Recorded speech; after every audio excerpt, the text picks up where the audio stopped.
All of you. हम आ गए अपने यूट्यूब चैनल पे। आज बहुत दिन बाद मैं वीडियो बना रही हूँ अपनी, तो आइए पढ़ते हैं आगे। आज का टॉपिक जो हमारा है वो फाइनेंशियल इंस्टीट्यूशन से रिलेटेड है। फाइनेंशियल इंस्टीट्यूशन में आपको बहुत से MCQs मिल सकेंगे आपके आने वाले पेपर में। तो आइए स्टार्ट करते हैं। जो हमारा टॉपिक रहेगा, मेन फोकस रहेगा, वो ऑल इंडियन फाइनेंशियल इंस्टीट्यूशन क्या है, NBFC क्या है, उसकी लिमिट क्या है, types of NBFC in India, NABARD और सिडबी के बारे में भी इसमें रहेगा। और आपको बता दिया जाए कि सिडबी भी इम्पॉर्टेंट टॉपिक है, तो उसको भी हम कवर करेंगे। इरडा भी इम्पॉर्टेंट है, एग्जिम बैंक भी इम्पॉर्टेंट है, और इसी के साथ NHB भी इम्पॉर्टेंट है। तो आइए शुरुआत करते हैं। ये ECGC भी इम्पॉर्टेंट है, और यस ECGC भी इम्पॉर्टेंट है, सेबी भी इम्पॉर्टेंट है, और DICG भी इम्पॉर्टेंट है। तो ये सारे ही टॉपिक बहुत ज़्यादा इम्पॉर्टेंट है, जिसको हमें ध्यान से देखने की ज़रूरत है।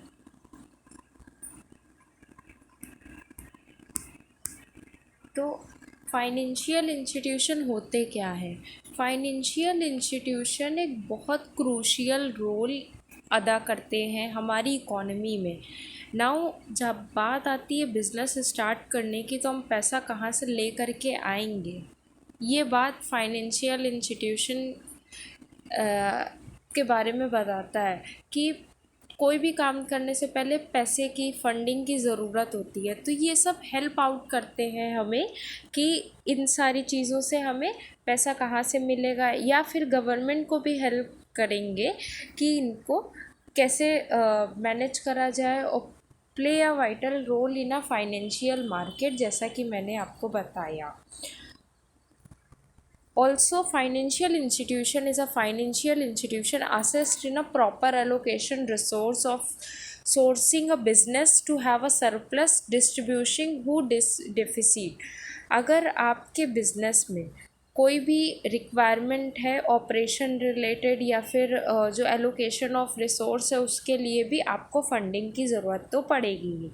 तो ये बताएगा कि फाइनेंशियल इंस्टीट्यूशन किस चीज़ के बारे में कैसे असिस्ट कर रहा है।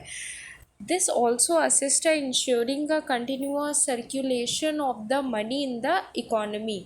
यस राइट, एग्जैक्टली में जो फाइनेंशियल इंस्टीट्यूशन का काम होता है, इंश्योर करना होता है कि मनी का सप्लाई इकोनॉमी में है या नहीं है। अब एक्सेस भी ना हो जाए और लेस भी ना हो जाए, प्रॉपर वे में, बैलेंसिंग वे में इनका फ्लो रहता है।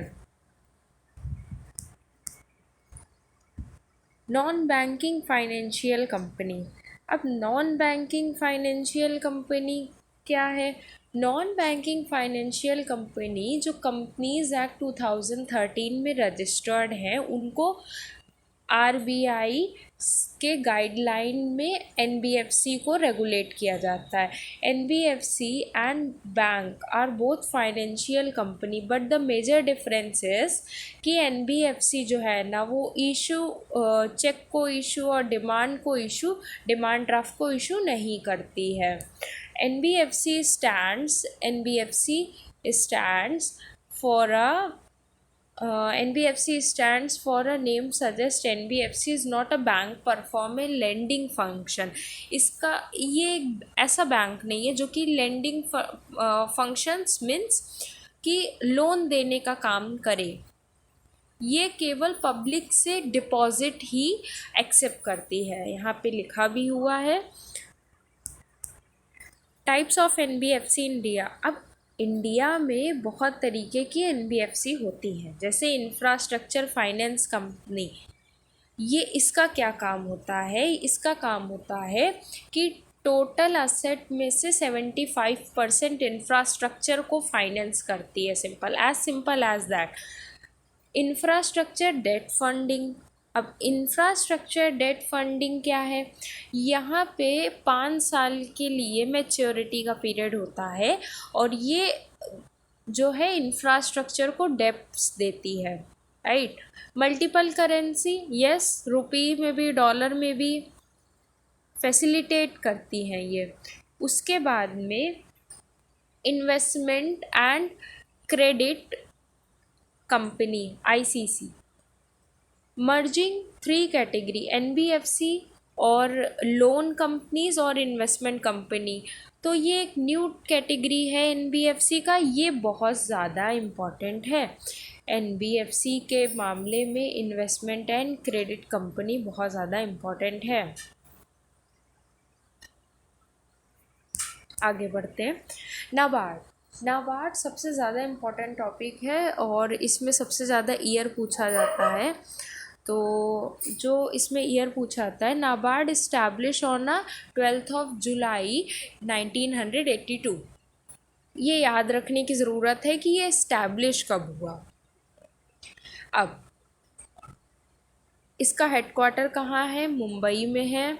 इसका हेडक्वार्टर मुंबई में है और चेयरमैन कौन है, गोविंदराजलू चिंतला इनके हैं, गोविंदा जी इनके चेयरमैन हैं।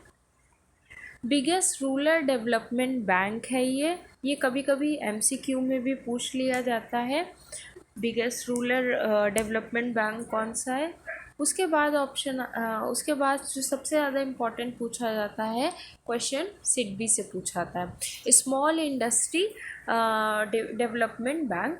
स्मॉल इंडस्ट्री डेवलपमेंट बैंक जो है वो 2 अप्रैल 1990 में आया था और इसका एक्ट है small industry development bank act 1989।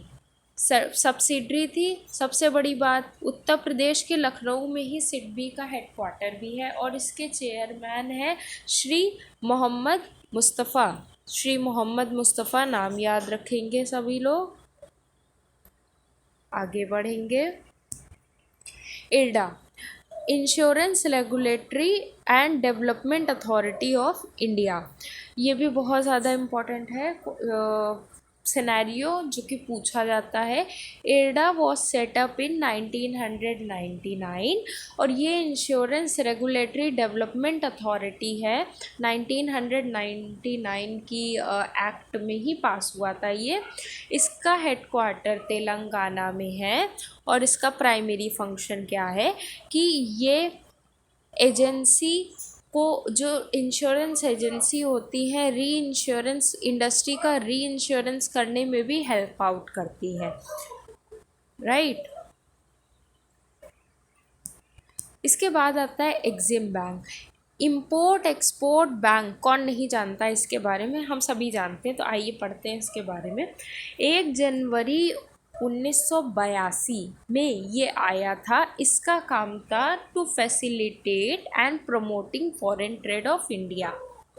इसका हेडक्वार्टर मुंबई महाराष्ट्र में है और इसके चेयरमैन डेविड रक्षीदा हैं। To import bank in India, principal financial coordinating working of institution engaged in a finance export और import trade।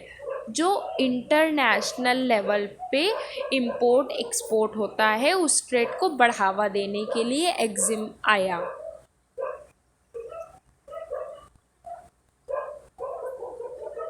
अब बात करते हैं नेशनल हाउसिंग बैंक की। नेशनल हाउसिंग बैंक जुलाई 1988 में आया था, बट नेशनल हाउसिंग बैंक का एक्ट क्या है, 1987। इसका हेडक्वार्टर न्यू दिल्ली में है और दक्षिता दास चेयरमैन है इसके। National Housing Bank the apex institution of housing finance in India, wholly और owned subsidiary of the Reserve Bank of India. ECGC बहुत ज़्यादा मोस्ट इम्पॉर्टेंट टॉपिक नहीं है, बट हाँ इम्पॉर्टेंट टॉपिक है। यहाँ से पूछ लिया जाता है कि ईसीजीसी का इस्टेब्लिशमेंट, हेडक्वार्टर और चेयरमैन कौन थे। तो ECGC limited establish 30th July 1957, strengthen the export promotion by covering risk और exporting the credit the credit, right. So यहाँ पे मुंबई में इसका हेडक्वार्टर है। जो बहुत सारी ये सारी जितनी भी आप इंस्टीट्यूशंस देख रहे हैं, इनका जो हेडक्वार्टर है वो या तो हैदराबाद में है या तो मुंबई में है। बहुत ही कम ऐसी जगह हैं जो कि छोटे शहर में इनका हेडक्वार्टर है, तो ये बहुत ज़्यादा याद करने की ज़रूरत नहीं है। इनका प्राइमरी फंक्शन यही है कि export import credit guarantee corporation the organisation provides a risk as well as insurance covered of Indian exporters। yes, आपने सही सुना। इंडियन एक्सपोर्टर्स जो होते हैं उनको एक इंश्योरेंस प्रोवाइड करता है कि आने वाले समय में जब आप डिफ़ॉल्ट कर जाओ या फिर अगर आपको पेमेंट नहीं मिले तो ईसीजीसी कवर करेगा। As simple as that. उसके बाद सेबी। सेबी जो है वो first setup in a non statutory body 1988। बहुत सारे लोगों को इसका जो इस्टेब्लिशमेंट है और जो इसका एक्ट है उसमें दिक्कत आती है। सेबी जो है वो क्या हुआ था, एक्ट 1992 है, बट इसके इस्टेब्लिश जो हुआ था वो अप्रैल 1988 में हुआ था।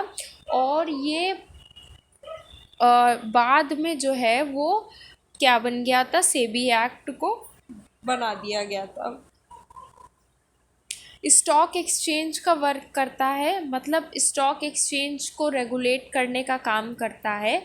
मुंबई महाराष्ट्र में इसका हेडक्वार्टर है। अजय त्यागी इनके चेयरमैन हैं।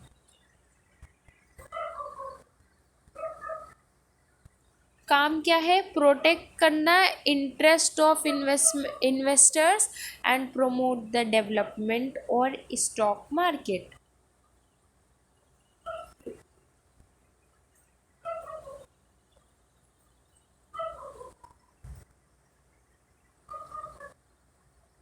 अब कुछ यहाँ पे इम्पोर्टेंट बात भी है। As per the SEBI regulation the level of will be directed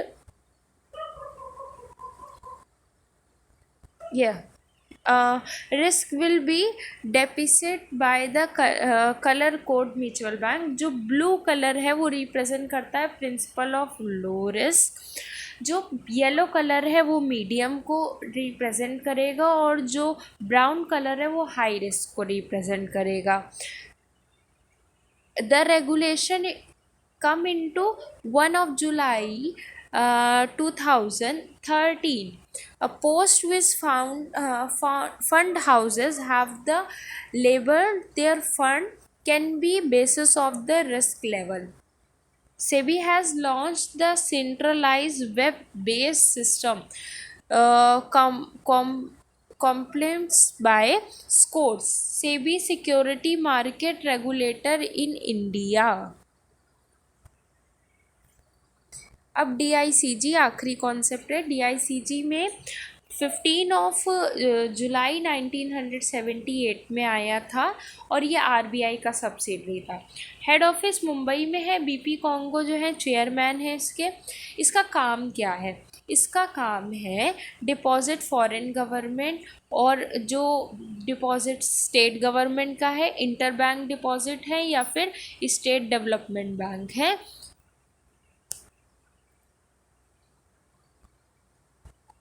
अब जो 1 लाख या both principal interest customer debt scheme reconstruction and cancellation banks licence, in this case multiple account still maximum insured 1 lakh rupees। all commercial bank branch foreign banks functioning in India, RRB local area and bank cooperative bank are insured by the DICG। Simple सी चीज़ है कि DICG ensure करता है कि आपका जो भी अगर मनी है उसकी अगर जो रिकवरी है वो कहाँ से होगी, DICG कर देगा।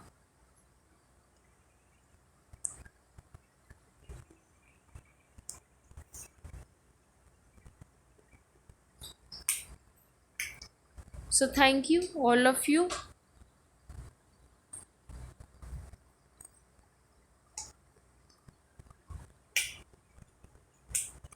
और ऐसी ही वीडियो जो कि बहुत ज़्यादा इम्पोर्टेंट होती हैं एग्ज़ाम पर्पस के लिए, तो आप इसके लिए मेरा चैनल सब्सक्राइब कर सकते हैं।